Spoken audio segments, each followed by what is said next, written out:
Varicose veins కి సరైన చికిత్స కోసం సంప్రదించండి ఎవిస్ హాస్పిటల్. నమస్తే, మీరు చూస్తుంది సుమన్ టీవీ. నేను మీ కీర్తి. నాతో పాటు ప్రముఖ ఆధ్యాత్మికవేత్త అనంతలక్ష్మి అమ్మ గారు ఉన్నారు. నమస్తే అమ్మా. నమస్తే తల్లి. అమ్మ, భీష్మ ఏకాదశి వస్తుంది కదా? అవునమ్మా. ఎందుకు ఈ ఏకాదశికి భీష్మ ఏకాదశి అని పేరు? ఈ రోజు అసలు ఏం చేయాలి, ఎలా సద్వినియోగం చేసుకోవాలి? ఏకాదశులన్నీ చాలా ప్రసిద్ధమైనవమ్మా. ఏకాదశి నాడు జీవ ప్రజ్ఞ ఊర్ధ్వముఖంగా ప్రయాణం చేయడానికి సిద్ధంగా ఉంటుంది. ఊర్ధ్వముఖంగా అంటే పైకి నేరుగా వెళ్ళిపోతుంది. ఎందుకంటే భూమి మన శరీరానికి సంకేతం, సూర్యుడు ఆత్మ ప్రజ్ఞ, చంద్రుడు మనస్సు. ఈ భూమి సూర్యుడు లంబకోణంలో ఉండి ఏది చేసినా నేరుగా మనకి అలా పైకి వెళ్ళిపోవడానికి వీలవుతుంది. పైగా ఏకాదశి అంటే 11, 5 జ్ఞానేంద్రియాలు, 5 కర్మేంద్రియాలు, వాటి మీద పెత్తనం చేసేటటువంటి మనస్సు ఏకోన్ముఖంగా ఉంటాయి. జ్యోతిష్ శాస్త్రం తెలిసిన వాళ్ళని అడిగితే ఇంకా చాలా వివరంగా చెప్తారు. మనలాంటి వాళ్ళకి వివరాలు ఎందుకు, విషయం చాలు. ఎందుకంటే మనం జ్యోతిష్ శాస్త్ర పండితులం కాదు గనక. అటువంటి ఏకాదశి నాడు మనం గనక ఏది చేస్తామో అది మనకి అత్యధికమైనటువంటి ఫలితాన్ని ఇస్తుంది. ఎందుకు అంటే మనసంతా దాని మీద కేంద్రీకరించడానికి వీలవుతుంది గనక, మనసు పెట్టి చేయడానికి అవకాశం ఉన్నటువంటి రోజు. అటువంటి 24 ఏకాదశుల్లోనూ కూడా ఈ ఏకాదశికి మాఘమాసంలో వచ్చే శుద్ధ ఏకాదశికి భీష్మ ఏకాదశి అని పేరు. దీనికి ఒక ఏం చెప్తారంటే, భీష్ముడు ఈ రోజు శరీరాన్ని వదిలాడు అని చెప్తారు. కానీ వాస్తవం అది కాదు. కాదమ్మా, భీష్మ అష్టమి. ఏదైతే మనం రథసప్తమి చేస్తామో ఆ రథసప్తమి మర్నాడు వచ్చేటటువంటి అష్టమి భీష్ముడు శరీరం వదిలిన రోజు. మరి ఎందుకు ఈ మిస్కన్సెప్షన్? ఎందుకు చెప్తారు అంటే, ఒకళ్ళు ఏం సమన్వయం చెప్పారంటే, ప్రతిదానికి ఏమంటారు, బట్టతలకి బోడిగుండుకి ముడిపెట్టేసి మేమే పండితులం అని చెప్పాలనుకుంటూ ఉంటారు కొంతమంది. ప్రశ్న అడిగారు అనుకో అమ్మా, అడిగిన వాళ్ళు లోకువైపోతారు. ఈ చెప్పేవాళ్ళు వీళ్ళకి ఇష్టం వచ్చిన పైత్యం అంతా చెప్పేయచ్చు కదా, అడిగిన వాడు వినాలి కదా. అంచేత ఏమంటే, పంచప్రాణాల్లో రోజుకో ప్రాణం చొప్పున వదిలేట. అష్టమి, నవమి, దశమి అలా వచ్చి ఏకాదశి, అట్లా పూర్తి ప్రాణం 5, 6 చివర వదిలాడు. ఇది వినడానికి చాలా లాజికల్ గా అనిపించింది.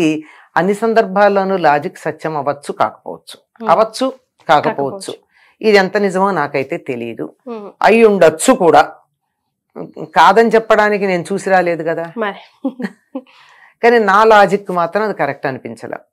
అప్పటి రోజుల్లో అంటే 5000 సంవత్సరాలకి ముందు ఉత్తరాయణం వచ్చిన రోజే రథసప్తమి అయింది. మనకి రథం ఎప్పుడు నడుస్తుంది, ఎప్పుడు తిరుగుతుంది? ఉత్తరాయణం రాగానే సూర్యుడు రథం యొక్క దిశ మారుతుందని కదా ఉత్తరాయణం అన్నాం కదా. అప్పుడు వైకుంఠ ఏకాదశి ముందు, వైకుంఠ ఏకాదశి తర్వాత కదా. ఎప్పుడు ఉత్తరాయణం అంటే మనకి జనవరి, ఈ సంవత్సరం 14 వచ్చింది, ఒక్కొక్క సంవత్సరం 15 వస్తుంది. ఇలా కొంచెం కొంచెం తేడాలు వస్తూ 5000 సంవత్సరాలకు ముందు ఇంకొంచెం తేడా ఉంది. తేడా ఉండి ఆ సంవత్సరం రథసప్తమి నాడే రథాలు మళ్ళాయి. అందువల్ల మర్నాడు అష్టమి నాడు ఉత్తరాయణం వచ్చింది గనక భీష్ముడు శరీరం వదిలాడు అని ఒకటి చెప్తారు. నమ్మడానికి అవకాశం ఎలా ఉంది అంటే, భారత యుద్ధం జరిగిన రోజులన్నీ లెక్క పెట్టుకుంటూ వస్తే తిథుల ప్రకారం అది జరగాలి. ఆయన 56 రోజులు అంపశయ్య మీద ఉన్నాడు అని చెప్పిన దాని ప్రకారం, దానికి సంకేతంగానే మనం రథసప్తమి నాడు పాలు పొంగించుకుంటే, తమిళులు ఎప్పుడు పాలు పొంగిస్తారు? సంక్రాంతి నాడు చేస్తారు. అందుకని సంక్రాంతిని పొంగల్ పొంగల్ పొంగల్ అంటారు. వాళ్ళు కూడా ఎక్కడ పాలు పొంగిస్తారు? తులసి దగ్గర బయట పెట్టుకుని ఆరు బయట పాలు పొంగిస్తారు. మనం అప్పుడు చెయ్యం. మనం ఎప్పుడు చేస్తాం పాలు పొంగించటం? రథసప్తమి నాడు చేస్తాం. అంటే సూర్యుడిని ఆరాధించేటటువంటి వాళ్ళు సూర్యుడికి ఎదురుగా సూర్యుడు కనపడేటట్టు ఆవు పాలు పొంగించి అందులో కొత్త బియ్యము కొత్త బెల్లము వేసి పరమాన్నం తయారు చేసి సూర్యుడిని ఆరాధించే పద్ధతి. అంటే ఈ పాలు పొంగించటం అన్నది రథసప్తమి నాడు మనం చేస్తున్నాం. ఈ రథసప్తమి సంక్రాంతి కొంచెం మారాయి గనక వాళ్ళు అప్పుడు చేస్తున్నారు, మనం ఇప్పుడు చేస్తున్నాం. కాలక్రమంలో మార్పులు వస్తాయి. ఒకప్పుడు ఎప్పుడు 13వ తారీఖే భోగి, 14 సంక్రాంతి వచ్చేది మా చిన్నతనంలో. ఈ మధ్య కాలంలో 14 భోగి 15 సంక్రాంతి వచ్చింది. ఒక సంవత్సరం అయితే భోగి సంక్రాంతి కూడా 15 వచ్చాయి. అంటే అంతరిక్షంలో కూడా గ్రహాల యొక్క కదలికల్లో కొంచెం మార్పు వస్తుంది. ఎందుకంటే భూమి ఇలా నిటారుగా లేదు. 23 డిగ్రీల వంపు తిరిగింది భూమి యొక్క అక్షం. అందువల్ల తిరిగేది కూడా ఇలా కోడిగుడ్డ ఆకారంలో తిరుగుతుంది. అది కూడా ఇలా పూర్తి ఓవల్ కాదు, ఈ పక్కన వెడల్పు ఎక్కువ, ఈ పక్కన వెడల్పు తక్కువ, అట్లా తిరుగుతుంది. ఈ తిరిగే సందర్భాల్లో వచ్చినటువంటి తేడాల వల్ల అప్పుడప్పుడు ఈ తేడాలు వస్తాయి. అప్పుడు అలా జరిగి ఉంటుంది అని జ్యోతిష్ శాస్త్ర పండితులు చెప్పే మాట. ఎందుకు అష్టమి నాడే శరీరం వదిలాడు అని. ఎందుకు అంటే భారతంలో స్పష్టంగా ఈయన చెప్తాడు. ఎవరు? మన ధర్మరాజు. ఇవాళ ఉత్తరాయణం ప్రవేశించింది కనుక తాతగారు శరీరం వదలడానికి సిద్ధంగా ఉంటారు, మనం ఇంటి నుంచి అగ్ని తీసుకువెడదామంటాడు. అంటే ఇంట్లో ఉన్న అగ్నిని పట్టుకెళ్ళాలి. పూర్వకాలం ఇంట్లో హోమాలు చేసేవాళ్ళుగా అందరూ. ఆ హోమం చేసే అగ్నిని పట్టుకెళ్ళాలి. మనకు హోమం లేకపోతే బయటే నిప్పు తయారు చేసి కుండలో పెట్టి తీసుకెళ్తున్నారు. వాస్తవంగా ఇంట్లో ఉండే హోమాగ్ని తీసుకెళ్ళాలి. మనం ఆ అగ్నిని తీసుకుని పెడదాం, తాతగారు శరీరం వదిలేస్తారు, ఉత్తరాయణం కోసం ఎదురు చూస్తున్నారు కదా అన్నారు. దీన్ని బట్టి ఎప్పుడు అవ్వాలి? రథ సప్తమి మర్నాడు అష్టమి అన్నాడు. దానికి భీష్మాష్టమి అని పేరు ఉందమ్మా.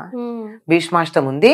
ఆ భీష్మాష్టమి నాడు ఆయన శరీరం వదిలాడు.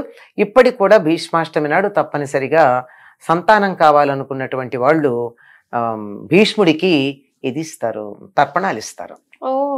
ఎందుకు అంటే తనకి సంతానం లేకుండా చేసుకుని కురువంశాన్ని అభివృద్ధి చేయడానికి త్యాగం చేశాడు గనక ఆయనకి గనక తర్పణాలు ఇస్తే సత్సంతానం కలుగుతుంది. ఆయన అనుగ్రహం వల్ల కదా వీళ్ళందరూ ధృతరాష్ట్రుడు పాండురాజు పుట్టారు. ఆయన నేనే రాజ్యం చేస్తానని గాని, నేను పెళ్లి చేసుకుంటానని గాని అన్నట్టయితే ఈ మళ్ళీ గాంధారి కోడళ్ళకి వ్యాసుడి వల్ల సంతానం కలిగేది కాదు. అంచేత సంతానం కావాలనుకున్న వాళ్ళు సంతానం లేనటువంటి భీష్ముడికి తర్పణాలు ఇచ్చినట్టయితే సంతానం కలుగుతుందని ఆయనకి ఆనాడు తర్పణాలు కూడా ఇస్తారమ్మా. అది భీష్మాష్టమి. అయితే ఏకాదశికి భీష్మ ఏకాదశి అని పేరు ఎందుకు వచ్చింది? ఇది సందేహం రావాలి కదా ఎవరికన్నా. అదే అడిగాను నేను. అదే మరి ఎందుకు అంటే భీష్ముడు విష్ణు సహస్రనామం చెప్పినటువంటి వాడు. ఇవాళ ఇప్పుడు చెప్పలేదు, అప్పుడే చెప్పాడు. కృష్ణుణ్ణి చూస్తూ కృష్ణుడిని విష్ణువుని కీర్తిస్తూ తాను కీర్తిస్తున్నది తాను వింటూ కృష్ణుడి మెడలో ఉన్నటువంటి ఆ తులసిమాలని ఆఘ్రాణం చేస్తూ పంచేంద్రియాలతో ఆ కృష్ణుణ్ణి విష్ణువుగా ధ్యానం చేస్తూ శరీరం వదిలాడు. సామాన్యుడు కాదు కదా. ఎప్పుడు కావాలంటే అప్పుడు శరీరం వదలొచ్చు అన్నటువంటి ఇది ఉన్నది, వరం ఉంది. ఆ వరాన్ని ఈ విధంగా వినియోగించుకున్నటువంటి వాడు కనుక అది ఏకాదశికి అయితే బాగుంటుంది అని మన వాళ్ళు ఏకాదశి నాడు చెప్పడం.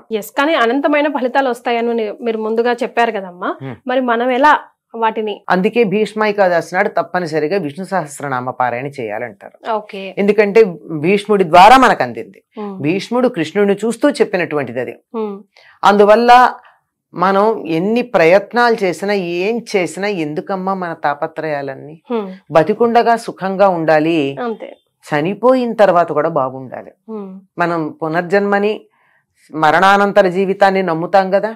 కనుక శరీరం వదిలిన తర్వాత నరకానికి వెళ్లకుండా పుణ్యలోకాలకు వెళ్ళాలి అంటే ఆఖరి క్షణాన భీష్ముడిలాగా విష్ణువుని తలుచుకుంటూ ధ్యానం చేస్తూ ఎదురుగా చూస్తూ వీలైతే అంటూ వీలైతే వింటూ, అంటూ వింటూ కంటూ 3 చేశాడు కదా.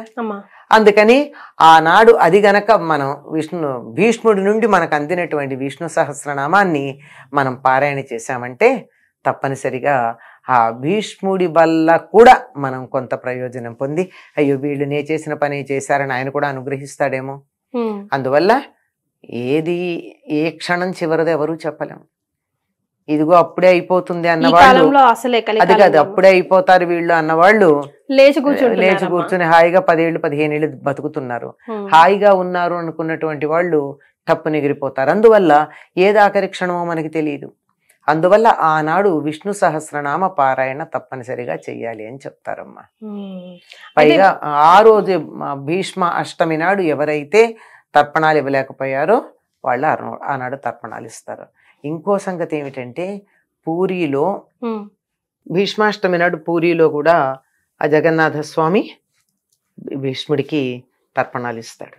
ఓ సో మనం కూడా అలా ఇచ్చుకోవచ్చమ్మా? ఇచ్చుకోవచ్చమ్మా, మంచి సంతానం కలుగుతుంది.